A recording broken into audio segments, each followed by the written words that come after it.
यदि भगवान के आप भक्त हैं, भजनानंदी हैं और आपके अंदर विकार है, तो आप गोविंद के धाम नहीं जा सकते। बोले पांचाली तो सखी हैं, कृष्ण तो मानते हैं उनको, रक्षा किए, उनके अंदर कौन सा विकार हो सकता है?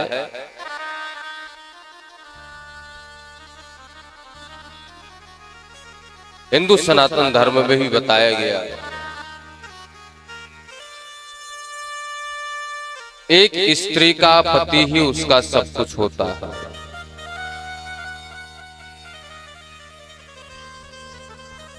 पांचाली के 5 पति हैं।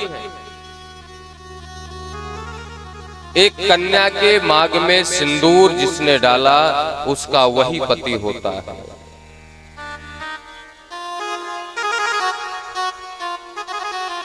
पांचाली के 5 पति हैं। पांचाली का प्रत्येक के प्रति समभाव होना चाहिए था, लेकिन अर्जुन के प्रति ज्यादा आकर्षण था। यह दोष था, अर्थात अपने पति को छोड़ करके किसी गैर पुरुष के साथ या गैर स्त्री के साथ आकर्षित होना महापाप है। इसलिए पांचाली इस शरीर के साथ भगवत धाम को नहीं जाते। नकुल सहदेव, एक को गणित विद्या का अहंकार था, एक को सुंदरता का अभिमान था, इसलिए शरीर के साथ नहीं जा सकते। अर्जुन से तो 3 रिश्ता है, गुरु शिष्य का, सखा का और जीजा भी है, बहनों। इसके बाद भी नहीं जा सकते। बोले क्यों? क्योंकि अर्जुन को भी एक बार घमंड हो गया था।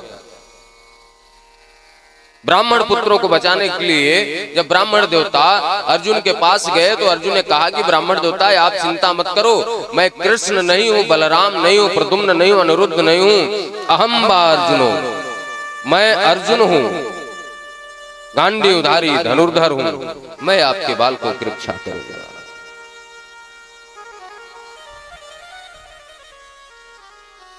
इतना बड़ा भक्त होने के बाद भी यदि आपके अंदर अहंकार है, गीता जी में भगवान ने कहा अपचेदुस महादुराचारो, महादुराचारी व्यक्ति भी है, यदि भगवान की शरण में चला जाए, घमंड, अहंकार, ईर्षा, द्वेष, कपट को दूर कर दे, तो अर्जुन साधु रेव समानतः, वह व्यक्ति, वह स्त्री, वह पुरुष साधु समझने योग्य होता है। लेकिन अहंकार का त्याग करना इतना सरल नहीं, कपट छोड़ना इतना सरल नहीं है, ईर्षा द्वेष करना छोड़ देना इतना सरल नहीं है। भीमदादा, इनके अंदर कौन सा दोष था? ज्यादा भोजन करते थे। 1 रोटी की भूख है, 4 रोटी खा गए। पता चले सामने गुलाब जामुन आया, 1 की जगह 4। बोलो राधे राधे। खाना कोई बुरी बात नहीं, खाना चाहिए, भगवान ने पेट दिया है, मुख दिया है खाने के लिए, लेकिन कहाँ खाना चाहिए कहाँ नहीं खाना चाहिए उसका ध्यान तो रखो। कथा पंडाल में प्रसाद बट रहा है, पता चला झोला लेकर के आए, प्लास्टिक लेकर के आए, बांटने वाले बांट रहे हैं और ले जाने वाले झोले में भर भर के घर में ले जा रहे हैं। अरे भैया वो प्रसाद है, प्रसाद के तरीके से लो यार। जो कथा प्रांगण में आए उसको प्रसाद मिलना चाहिए, या जो आपको मिला उससे बांट दो आप। ऐसा नहीं कि घर से झोले लेकर के आओ, प्लास्टिक लेकर के आओ और भंडारी का नजर बचा करके झोले में भर करके ले जाओ। आप पाप कर रहे हो, दोष कर रहे हो, चोरी कर रहे हो। किसी कन्या के शादी में गए, बड़े मेहनत से बड़ा इकट्ठा पैसा रुपया करके लड़की के बाप ने व्यवस्था किया हुआ है। प्रत्येक व्यक्ति के लिए एक दोने मिठाई की व्यवस्था हुई है। पता चले वहां जाकर के 4 दोना मिठाई अपने आप खा गए, उस बाप की बेइज्जती होगी कि नहीं होगी? अरे कन्या की शादी में जाओ तो कोशिश करो एक पीस ही मीठा उठा करके खाइए। इंतजाम अच्छा नहीं किया, खाने पीने की व्यवस्था अच्छा नहीं। अरे जिंदगी भर खाना ही है भैया। कन्या का जो ब्याह होता है वह कोई मनोरंजन का जगह नहीं है। एक बाप यज्ञ करता है, अपने आंगन में कन्या दान करता है। आप ही एक यज्ञ में जा रहे हैं, वहां पेट भरने या उसकी बुराई करने नहीं जा रहे। हाँ, पार्टी होती है अपने हिसाब से, उसमें आप खाइए, एक नहीं 10 पूरी खाइए, कौन रोक रहा है। लेकिन ध्यान रखिए कहाँ खाना है और कहाँ नहीं खाना है, कितना खाना है कितना नहीं खाना। युक्ताहार विहारस्य, गीता जी भगवान कहते हैं कि एक व्यक्ति को कितनी जरूरत है उतनी खाए, उससे ज्यादा खाता है तो उसको दंड मिलता है। भीम दादा ज्यादा खाते थे इसलिए इस शरीर के साथ भगवत धाम को नहीं जाते। धर्मराज कुछ आगे गए, 2 मलेच्छ आकर के उनको ले जाने लगे। धर्मराज ने कहा भैया मुझे कहाँ ले जा रहे हो? बोले महाराज आपने भी पाप किया। अरे बोले मैं जिंदगी में पाप नहीं किया हूं। बोले आपने एक अपराध किया। बोले मैंने अपराध? अरे मेरा नाम धर्मराज है। बोले तभी बोल रहा हूं कि आपने अपने जीवन में एक बार झूठ बोला है। गुरुजी को हराने के लिए आपने कहा अस्वस्थामा हद नरो वा कुंजल। तो बोले ये तो कन्हैया ने कहा था, गोविंद ने कहा बोलने के लिए, मैं तो बोल नहीं रहा था, कन्हैया ने कहा बोलने के लिए, सिर्फ मैं बोल दिया।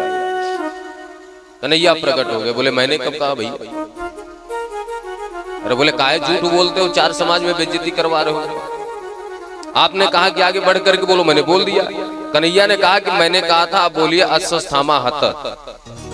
बोले हाँ ठीक है। नरोबा कुंजलो किसने बोल दिया आपको कहने के लिए? अपनी तरफ से आपने क्यों कहा? देखो जो कभी झूठ नहीं बोलता, यदि झूठ बोले तो झूठ बोलते बोलते सच बोल जाता है। धर्मराज ने कहा कि गुरुजी से कैसे झूठ बोलूं? कन्हैया ने तो इतना ही कहा था भैया अस्वस्थामा हता बोल दो। अस्वस्थामा नामक हाथी है, भीम दादा उसको समाप्त कर देंगे, गुरुजी को शोक हो जाएगा, गुरुजी का भी अंत हो जाएगा, तुम लोग जीत जाओ। लेकिन धर्मराज ने कहा कि भैया गुरुजी देख लेना, अस्वस्थामा मारा तो गया लेकिन आप देख लेना वो पशु हाथी है या मनुष्य है। लेकिन यह बात जब तक सुनाई देती गुरुजी के कानों तक, गोविंद ने पांचजन्य नामक शंख की ध्वनि इतनी तेज की, यह बात गुरुजी को सुनाई नहीं दिया। पीछे से धृष्टद्युम्न ने प्रहार किया, गुरुजी धड़ाम से जमीन पे गिर गए। बोले आपने भी झूठ बोला। बोले केशव मैंने सोचा उनको बता दो। बोले बता दिए तो जाओ नरक को जाओ। अर्थात शास्त्र में यदि हम अपनी बुद्धि लगाते हैं, है ना, किसी पुराण में, किसी शास्त्र में, किसी उपनिषद में नहीं लिखा गया कि कोई देवता बलि मांगता है। हम लोग क्या करते हैं? काली माता को बकरा चढ़ाते हैं, अन्य पशुओं को भी काटते हैं। भाई जब हमारे हिंदू सनातन धर्म में लिखा ही नहीं है तो तुम अपने मन से क्यों ले आ रहे हो कि माता जी को चढ़ाना, तो पिताजी को चढ़ाना, तो डीह राजा को चढ़ाना, तो फलाने को चढ़ाना, ढेकाने को चढ़ाना। अपने हड्डी खाने के लिए, अपने मांस खाने के लिए, पशुओं की अतड़ी खाने के लिए भगवान का नाम क्यों लेते हो भाई? अपना पेट भरने के लिए, खून पीने के लिए पशुओं का भगवान को क्यों बदनाम करते हो? नरक को जाना पड़ेगा।